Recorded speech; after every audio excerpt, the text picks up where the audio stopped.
الحمد للہ رب العالمین والصلاة والسلام علی رسولہ الامین، اما بعد۔ سورۃ الفجر، سورہ فجر مکی صورت ہے، 1 رکوع اور 30 آیات ہیں اس کی۔ بسم اللہ الرحمن الرحیم۔ والفجر، قسم ہے فجر کی۔ فجر سے مراد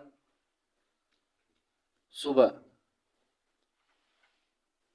سورہ تکویر میں بھی اللہ تعالیٰ نے صبح کی قسم کھائی ہے، والصبح اذا تنفس، قسم ہے صبح کی جب وہ سانس لیتی ہے۔ اور والفجر، فجر سے مراد صبح کی قسم کہ ہر چیز صبح ہونے پر بیدار ہو جاتی ہے، اور اس میں قیامت کی نشانی ہے کہ مرنے کے بعد ہر چیز زندہ ہوتی ہے۔ جو بیداری کی دعا ہے، الحمدللہ الذی احیانا بعد ما اماتنا والیہ النشور، یہ تمام تعریفیں اللہ کے لیے کہ جس نے ہمیں زندہ کیا مارنے کے بعد، اور اسی کی طرف لوٹ کر جانا ہے۔ والفجر، قسم ہے فجر کی، ولیال، اور راتوں کی، عشر، 10، ولیال عشر، اور 10 راتوں کی، قسم ہے فجر کی اور 10 راتوں کی۔ اور فجر صبح، اس سے کوئی خاص صبح مراد نہیں ہے، ہر صبح کی قسم ہے۔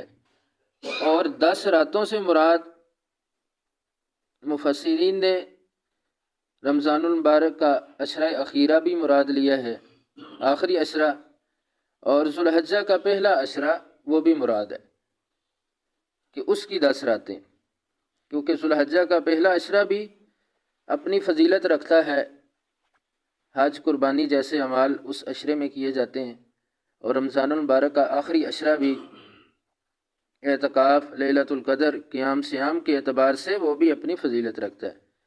تو ولیال عشر، اور قسم ہے 10 راتوں کی، فجر کی اور 10 راتوں کی۔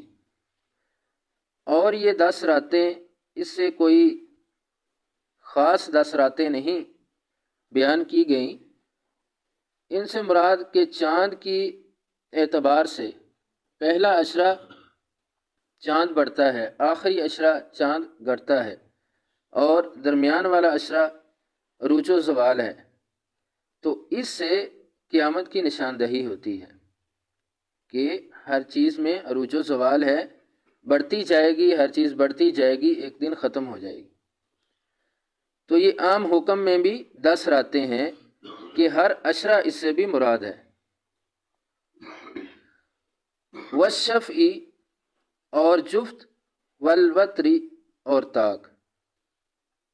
والشفع والوتر، جفت اور طاق، قسم ہے فجر کی 10 راتوں کی، جفت اور طاق کی۔ جفت 2 2، 2 4 6 8، جس کو برابر تقسیم کیا جا سکے، اور وتر، طاق 1 3 5 7، یہ چیزیں ان کی اللہ نے قسم کھائی ہے۔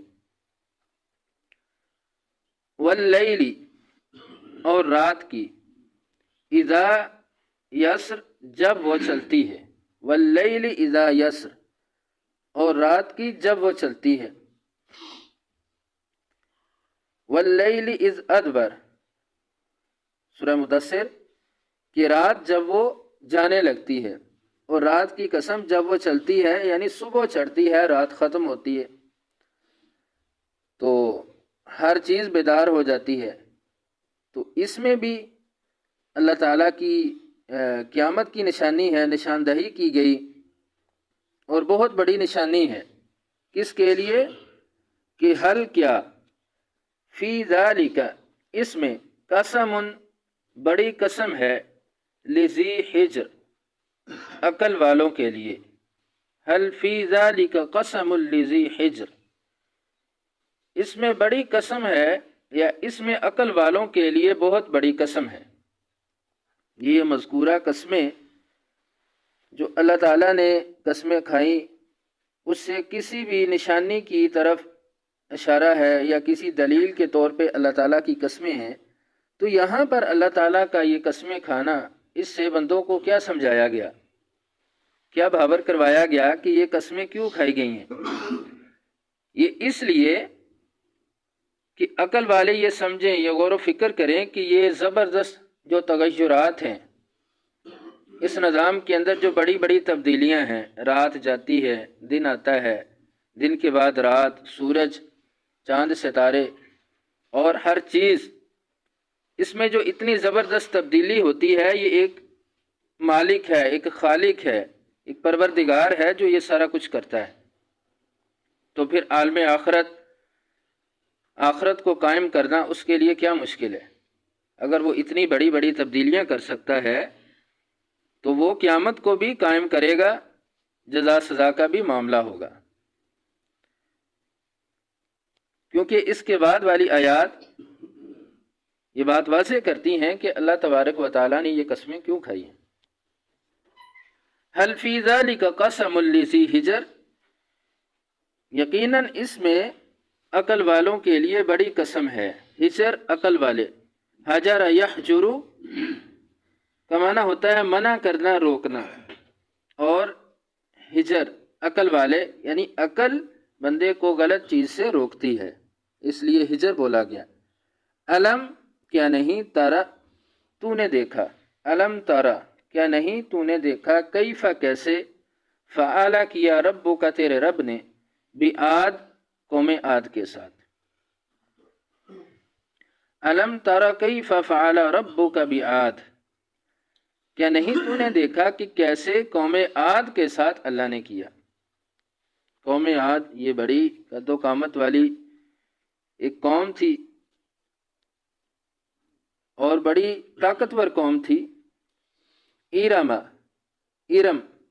ذات العماد، ستونوں والی، ارم ذات العماد، وہ ارم ستونوں والی۔ ارم جگہ کا نام ہے کہ جہاں پر یہ قوم عاد آباد تھی، تو اس کو ذات العماد، ستونوں والی کیوں کہا گیا؟ ایک تو اس اعتبار سے کہ یہ بہت بڑے قد آور لوگ تھے ستونوں کی طرح، دوسرا بڑی بڑی عمارتیں بنانے والے، اس میں بڑے بڑے ستون کھڑے کرنے والے، اس لیے ان کو ذات العماد کہا گیا۔ کہ علم تر کیف فعل ربک بعاد ارم ذات العماد، کیا ایسی قوم کی طرف ہے تو نے نہیں دیکھا جو قوم عاد تھی، جو بہت بڑی قد آور قوم تھی، تو اللہ نے ان کا انجام کیا کیا کہ وہ بھی اللہ کی سرکش تھی، تو ایک وقت میں اللہ کے عذاب نے ان کو پکڑ لیا۔ سخت ٹھنڈی ہوا اور تیز آندھی کا عذاب ان پر آیا، سورہ حاقہ میں ہم پڑھ چکے ہیں۔ وَأَمَّا عَادٌ فَأُهْلِكُوا بِرِيحٍ صَرْصَرٍ عَاتِيَةٍ سَخَّرَهَا عَلَيْهِمْ سَبْعَ لَيَالٍ وَثَمَانِيَةَ أَيَّامٍ، تو وہ عذاب ان پر 7 راتیں اور 8 دن مسلسل رہا کہ جس سے یہ تباہ ہو گئے۔ كَأَنَّهُمْ أَعْجَازُ نَخْلٍ خَاوِيَةٍ، یہ اس طرح چت ہو کر گر پڑے کہ جیسے کھجور کے تنے، کھوکھلے تنے پڑے ہوتے ہیں۔ اس کے بعد دوسری قوم کا ذکر کہ التی لم یخلق، کہ نہیں لم یخلق اس نے پیدا کیا، کہ نہیں پیدا کیا، مثلھا اس کے مثل فی البلاد شہروں میں، التی لم یخلق مثلھا فی البلاد، کہ ان کے مثل شہروں میں یا ان کی طرح شہروں میں نہیں پیدا کیا، کہ ان کی طرح کی کوئی قوم نہیں تھی کہ جو اتنی طاقتور قوم ہو۔ یا اس کا یہ معنی بھی یہ کہ اپنے یہ اس علاقے میں یہ ان کا اپنا ڈنکا بجتا تھا طاقت کے اعتبار سے، دوسرے لوگ ان کی طرح نہیں تھے۔ دونوں معنی اس سے مراد لیے گئے کہ اللہ تعالیٰ نے ان کی طرح کسی کو پیدا نہیں کیا، یہ وہ پہلی قوم تھی جو اتنی طاقتور اپنے قد و قامت کے اعتبار سے تھی۔ وَثَمُودَ الَّذِينَ، وَثَمُودَ اور قوم سمود، الَّذِينَ وہ لوگ، جابو تراشتے، الصخرہ پتھر، بالواد وادی میں، وَثَمُودَ الَّذِينَ جَابُوا الصَّخْرَ بِالْوَادِ، اور قوم سمود وہ وادی میں پتھر تراشتے. اور یہ دوسری قوم سمود، اس کو عاد ثانیہ بھی کہا گیا کہ عاد اولا پہلی قوم عاد اور عاد ثانیہ بھی یہ قوم سمود کو کہا گیا کہ یہ بھی وہ پہلی قوم تھی کہ جنہوں نے پہاڑوں کے اندر اپنے مکان بنائے، اپنے گھر بنائے پہاڑوں کو تراش کر. یعنی اتنی طاقتور یہ بھی قوم تھی. تو پھر اس کو بھی ایک چیخ اور زلزلے کے عذاب نے پکڑ لیا جب انہوں نے بھی سرکشی کی، اللہ تعالیٰ کے احکامات کی نافرمانی کی. وَثَمُودَ الَّذِينَ جَابُوا الصَّخْرَ بِالْوَادِ، اور وہ قوم سمود جو وادی میں چٹانیں یا پتھر تراشتے تھے، یعنی ان کو تراش کر اپنے گھر بناتے تھے. یہ دوسری سرکش قوم کا اللہ نے ذکر کیا. اس کے بعد فرعون کا ذکر ہے. تو ان قوموں کا ذکر کر کے اللہ تعالیٰ نے یہ بات واضح کی ہے کہ یہ اتنے طاقتور قومیں آئیں اور چلی گئی، ان کا وجود ختم ہو گیا. تو اس سے یہ بات واضح ہوتی ہے کہ قیامت قائم ہوگی، ہر چیز ختم ہو جائے گی، اور پھر اللہ تعالیٰ سب کو اٹھائیں گے اور حساب و کتاب ہوگا. یعنی یہ ساری صورت، خاص کر کے یہ تو آخری پارے، اس کے اندر اللہ تبارک و تعالیٰ نے قیامت کے حوالے سے بہت سارے مضامین بیان کیے ہیں. ایک ایک چیز کو، اپنی نشانیوں کو اور سرکش قوموں کا ذکر کر کے اللہ تبارک و تعالیٰ نے قیامت، آخرت کی طرف توجہ دلائی ہے کہ آخرت کی طرف تمہاری توجہ ہونی چاہیے، اس کی تیاری کرنی چاہیے.